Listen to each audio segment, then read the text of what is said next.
Baik, saya akan menjelaskan 5 fungsi komponen AC.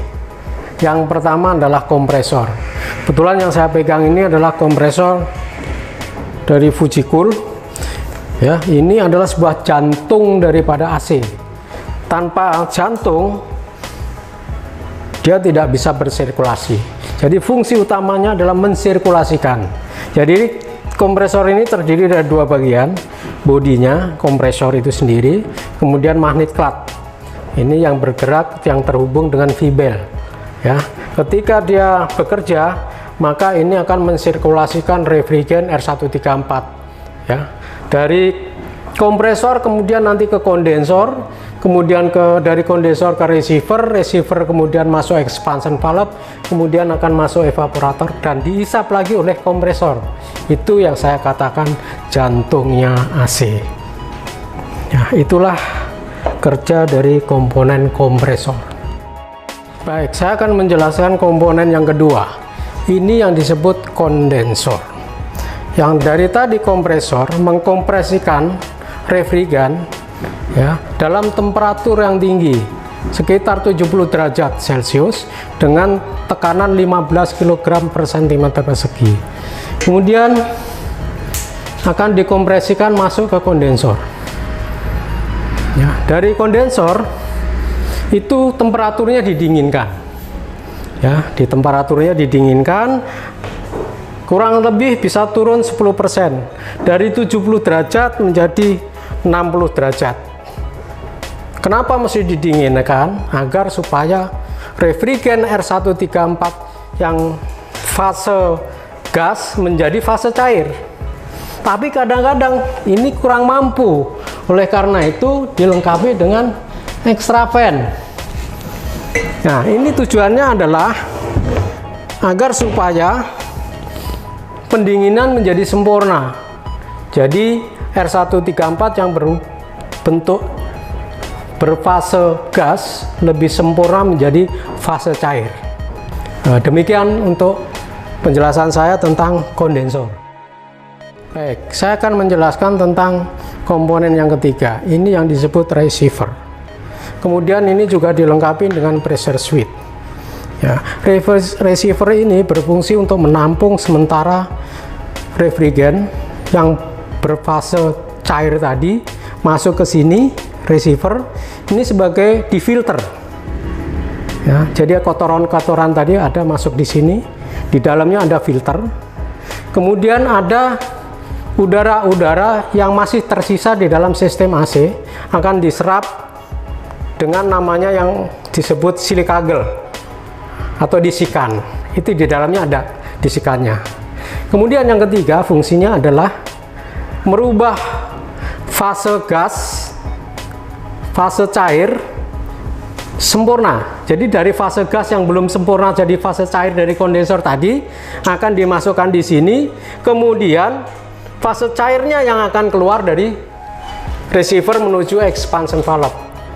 Jadi itulah fungsi utama dari receiver. Ya, kemudian saya lanjutkan, ini ada pressure switch. Sekalian saya jelaskan tentang pressure switch. Sebenarnya pressure switch ini termasuk electrical system sebagai pengaman. Tapi akan saya jelaskan kenapa harus pakai pressure switch. Ini untuk mencegah terjadinya kerusakan terhadap kompresor. Bagaimana bekerjanya pressure switch? Kalau gasnya habis, maka pressure switch ini tidak bekerja, off, maka kompresor menjadi off. Nah, electrical system akan saya jelaskan berikutnya. Kita masuk ke komponen-komponen utama saja dulu. Ini adalah receiver. Jadi receiver sudah jelas tadi kerjanya ya adalah satu, merubah fase cair yang belum sempurna menjadi sempurna. Ya, sebagai filter menyaring kotoran, kemudian sebagai penyerap kadar uap air yang masih ada dalam sistem melalui disikan. Demikian mengenai fungsi dari receiver. Baik, saya akan menjelaskan komponen yang keempat, yaitu expansion valve. Di tangan saya ada expansion valve seperti ini, kemudian ada yang seperti box type. Ini fungsinya sama saja. Terus bagaimana cara kerjanya expansion valve ini? Expansion valve berfungsi untuk mengatur jumlah refrigeran yang masuk ke evaporator. Jadi jumlahnya diatur. Jadi refrigeran yang dari receiver tadi yang bentuk cair itu akan masuk ke sini, kemudian akan dikabutkan ke dalam evaporator. Jadi fungsinya ini hanya sebagai penyemprot kabut agar supaya mudah terjadi penguapan di dalam evaporator. Jadi jelas yang keempat ini fungsinya adalah mengabutkan atau mengatur jumlah refrigeran yang akan masuk ke evaporator. Itulah fungsi dari expansion valve. Baik, saya akan jelaskan tentang evaporator. Ini adalah salah satu fungsi utama komponen AC. Ya, ini adalah evaporator.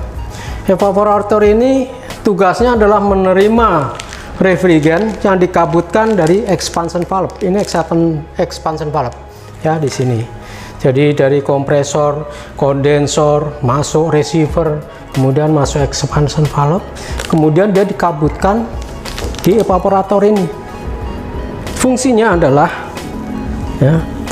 adalah menyerap panas di sekelilingnya ketika refrigeran terjadi penguapan di sini.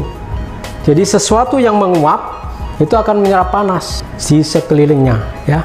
Jadi ini adalah seperti dari awal saya sudah jelaskan, fungsi AC itu adalah memanfaatkan zat cair. Apabila menguap dia membutuhkan panas di sekelilingnya, persis seperti di evaporator ini. Nah, dari evaporator setelah terjadi penguapan di sini, dia menyerap panas di sekelilingnya, kemudian dibantu hembusan angin, maka akan keluar udara dingin melalui outlet grill, yaitu yang dibutuhkan oleh penumpang, ya, pengendara mobil itu sendiri, ya. Jadi inilah fungsi utama dari evaporator. Dari penjelasan saya tadi, berikut saya akan tampilkan animasinya. The thermostatic expansion valve, TXV or TEV, is a metering device designed to regulate the rate at which liquid refrigerant flows into the evaporator. By limiting the flow of refrigerant into the evaporator, the expansion valve causes the refrigerant to drop in pressure. This drop in pressure lowers the saturation point of the refrigerant. Managing the flow of refrigerant is essential to maximize the efficiency of the evaporator while limiting any excess liquid refrigerant from returning to the compressor. The thermostatic expansion valve should be located as close to the inlet of the evaporator as possible on the high side of the system. There are a few components and concepts of the expansion valve that you should be familiar with in order to understand how the expansion valve works. We will start by identifying the refrigerant-filled sensing bulb, which is connected to the top of the power head with a capillary tube. Next we have the diaphragm. The diaphragm separates the pressure of the sensing bulb in the top of the power head from the pressure of the evaporator on the bottom side of the diaphragm. Finally, there is an adjustable pressure spring on the bottom side of the diaphragm. To increase the pressure of the spring, the stem should be rotated clockwise.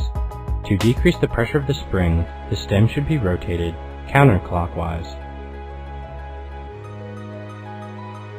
The pressure of the sensing bulb on the top side of the diaphragm tends to push the valve to a more open position, whereas the pressure of the evaporator, or equalizing pressure, and pressure spring tend to push the valve into a more closed position. In order for the valve to feed in a normally operating system, the pressure of the sensing bulb on the top side of the diaphragm must be greater or equal to the equalizing pressure and the pressure of the spring. Let's look at how the expansion valve regulates the flow of refrigerant into the evaporator. As we've already seen, the expansion valve is equipped with a sensing bulb filled with refrigerant, which should be located at the outlet of the evaporator. This bulb is connected with a cap tube to the power head of the expansion valve.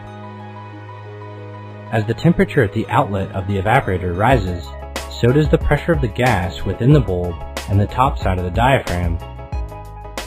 Once the pressure in the top of the power head reaches a certain point, the diaphragm is pushed down, which opens the expansion valve wider.